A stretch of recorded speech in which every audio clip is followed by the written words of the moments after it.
பிறந்த அனைவரும் இறந்துதான் ஆக வேண்டும். இந்த உலகில் பிறந்த அனைவருமே மரணத்தை சந்தித்துதான் ஆக வேண்டும்.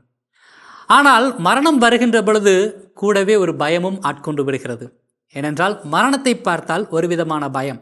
இந்த உலகத்தில் நான் இருக்க மாட்டேனோ, இந்த உலகத்தை விட்டு நான் சீக்கிரம் போயிடணும் என்ற அந்த மரண பயம் எல்லோரிடமும் இருக்கின்றது.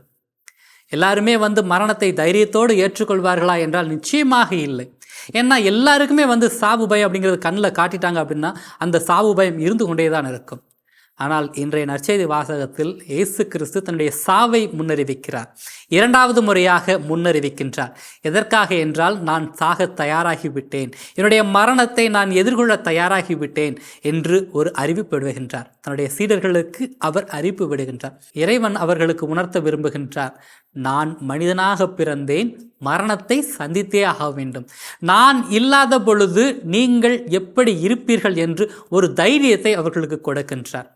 அப்படி பார்க்கின்ற பொழுது அவர்களுக்கு ஏற்பட்ட வெற்றிடம், அந்த சீடர்களுக்கு ஏற்பட்ட ஒரு வெற்றிடம், எப்படி இயேசு கிறிஸ்து இல்லாமல் அவர்களால் வாழ முடியும் என்ற ஒரு கேள்விக்குறியை இன்று அவர்களுக்கு முன்வைக்கிறார்.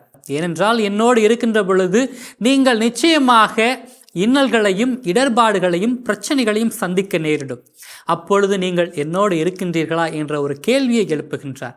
அதே கேள்வியை இன்று நாம் ஒவ்வொருவரும் கேட்டுக்கொள்ளும் பொழுது, இயேசுவை நான் முன்னறிவிக்கின்றேன், இயேசுவை நான் பின்பற்றுகிறேன் என்கின்ற பொழுது பிரச்சனைகள் வந்துருச்சு, ஒரு பிரச்சனை வந்துருச்சு அப்படின்னா உடனே நம்ம என்ன பண்ணுறோம்? ஐயோ, இதுக்கப்புறம் இதை நம்ம செய்யக்கூடாதுப்பா, இதுக்கப்புறம் நம்ம அவர்கிட்ட போகக்கூடாதுப்பா, இவ்வளோ கஷ்டத்தை கொடுக்குறாரே, இவரே நம்ம இருக்கிறோம், இவர் கூடயே இருக்கிறோம், இவரைத்தான் நம்ம பின்பற்றுக்கிறோம், ஆனால் நமக்கு இவ்வளவு கஷ்டத்தை கொடுக்குறாரே, இவரை விட்டு நம்ம போயிடுவோம்னு சொல்லிட்டு நிறைய நேரங்களில் என்ன பண்ணுறோம் அப்படின்னா கடவுளை மறுதலித்து அவருடைய பின்பற்றாமல் சென்று விடுகின்றோம். அந்த வெற்றிடத்தை நிரப்ப நாம் மறந்து விடுகின்றோம். எனவே அன்புக்குரியவர்களை சிந்தித்து பார்ப்போம்.